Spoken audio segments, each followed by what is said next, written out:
Magandang araw mga katits, pakikita ko tong marker.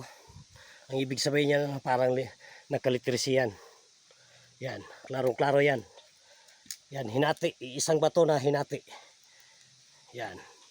Pag ganitong setup na marker, ibig sabihin yan maraming kahulugan yan, tunnel area, tubig area o creek. Dahil nasa lumang creek to. Yun, may coordinate marker yan pa yan, may slash yan. Yan. Dito yan nakaturo. Yan, ginawang intersign yan. Yan, klarong-klaro. Pag ganitong setup, hindi ka nalalayo. Dahil nasa gilid ng creek. Diyan na mismo target ang item pailalim underneath.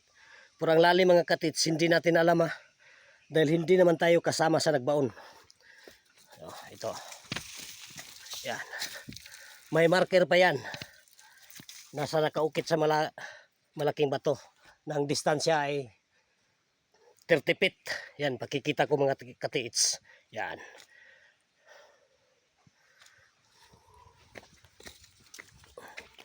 Nasa creek to.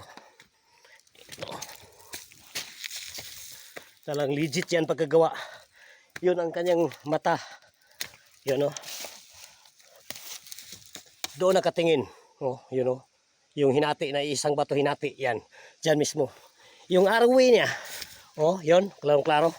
Yung arrowway. Yan. May mata pa yan. Doon nakatingin sa hinating bato. Yan. Yan, klarong-klaro mga katits. Legit yan. Thank you for watching mga katits.